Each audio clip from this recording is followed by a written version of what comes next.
Welcome to Price Sugar's mobile buying guide.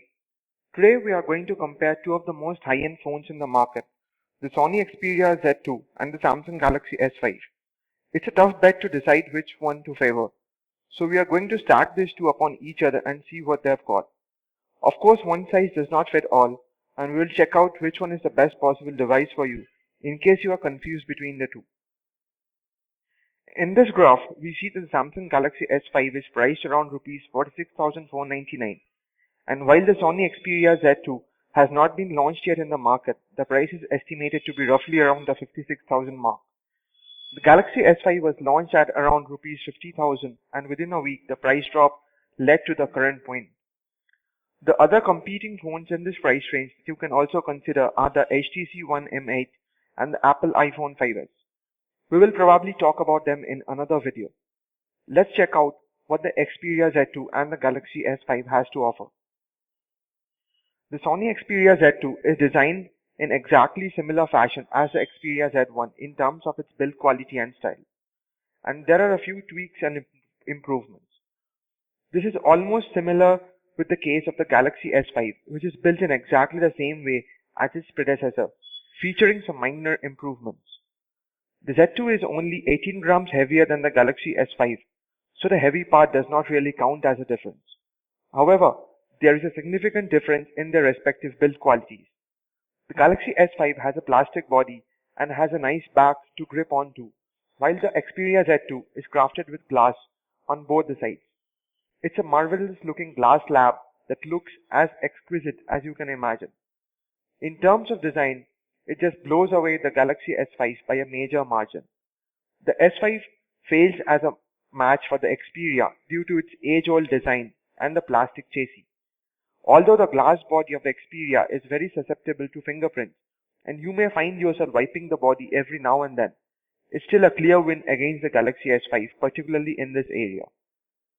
Both the phones are built pretty much the same standard of ruggedness, and have covered slots for SD card and USB ports to aid the waterproof functionality. The Xperia is available in 3 different colors and the Galaxy is in 4 as you can see in the photo.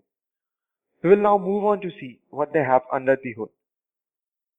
The Xperia Z2 has a quad-core 2.3 GHz Crate processor, which is exactly the same as the international variant of the Galaxy S5.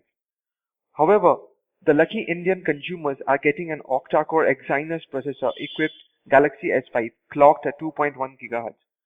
Now, although the 8 cores of the Exynos are not tuned for symmetric multiprocessing, there should be a considerable boost on heavy games and apps. The Galaxy S5 Indian version gains a slight edge on the performance over here. The display in either of these phones have a resolution of 1080 into 1920 pixels, although the one on the Xperia is a bit larger at 5.2 inches versus the 5.1 inch on the Galaxy S5. This is pretty much insignificant and not too much sizable difference. However, the Xperia has an IPS LCD display while the Galaxy has an AMOLED. AMOLEDs consume less power and renders black more precisely in case that matters to you. However, the Xperia's IPS display is a huge improvement over its predecessor and provides much more natural colors and a larger viewing angle. So our take was that the Galaxy S5 provides much more vivid colors, while the display of the Xperia had a soothing natural element to it. It's hard to say which one is better because it is more about personal taste rather than technology itself. Neither disappointed us anyways. Moving ahead, the 20.7 megapixel camera on the Xperia Z2 is a clear winner in terms of image quality. It only disappointed us while shooting 4K videos, and you may expect Sony to update that functionality in the near future. The camera in the Galaxy S3 is great, but fails to match the Xperia. If you are a smartphone photographer, we would rather recommend the Lumia 1020 with its 41 megapixel sensor. The choice would not matter if you are just looking for a phone that snaps decent photos. Either will be pretty good in that case. One major advantage of the Xperia Z2 is its 3 GB RAM versus the 2 GB RAM of the Galaxy S5. We are yet to see any application on the phone that makes use of the extra 1 GB RAM. But surely it will be an advantage in case you are multitasking between heavy applications a lot.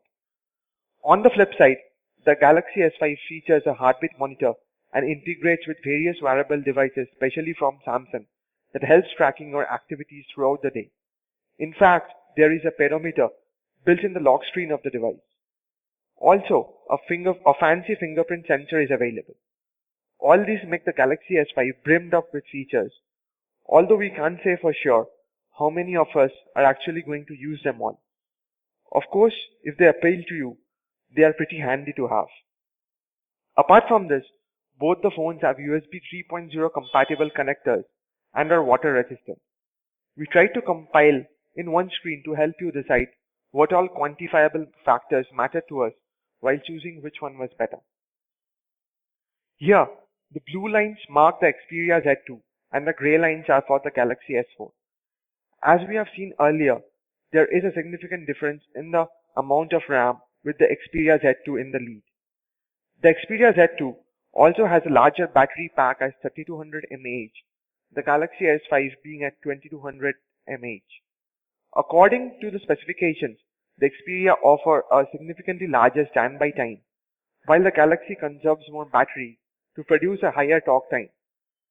So probably these two factors will balance out eventually, giving you a similar battery performance on either phones. The processor in the Galaxy S5 Indian version is a tad bit powerful, while the camera in the Xperia outperformed the S5. We will try to jot down specifically what appealed to us and what did not in either devices to give a clear demarcation. The things we liked about the Galaxy S5 was its amazing screen, its greater talk time, and its 8-core processor. What appealed to us in case of the Xperia was its astonishing camera and sleek glass design. We could not deny it was extremely powerful when compared to the other phones in the same range. We did not particularly like the plastic body of the Galaxy S5, especially when it was placed alongside the Xperia Z2. We expected Samsung to do a better job at designing its flagship smartphone. Also, we experienced lag with specific app functionalities like the refocus feature of the camera. Again, the Xperia Z2 was also a little slow when it came to image processing. The Z2 had issues while shooting 4K videos, the application getting stuck sometimes. While some of these things are capable of being fixed through software upgrades, like the lags in Galaxy S5 and the slow image processing and 4K videos getting stuck on the Xperia, and probably patches are already under development to address these issues. That leaves us with only one disadvantage of the S5, with its plastic body that you cannot expect to change in any way. So if design is your piece of cake, you might want to stay away from it. Again, both these devices are pretty steeply priced, and we can only hope the prices become affordable soon. The other key competitors against the S5 and the Xperia Z2 are the HTC One M8, which launches on May 7th in India, according to various sources, and of course, the iPhone 5C. The features of these cell phones are beyond the scope of this video, and you may want to check back later as we publish more comparisons to help you decide. Both the devices are a revolution. The Xperia in terms of design and its optics, the Galaxy with top-notch processor and beefed-up features. Both provides cutting-edge technology in an all-in-one package. The subtle differences in their capabilities should change the kind of people each one actually appeals to. And while we cannot say one is better than the other by a significant margin, your personal preferences will surely help you decide from the facts which one suits your lifestyle better. We have more information for you in the link provided. The entire data was made available to us by PriceYouGuard. It provides you information about prices from different websites, online and offline stores, to make sure you pay the right amount for the product you buy. We hope this video has been helpful to you. Visit us again for more interesting statistics and information. Thank you.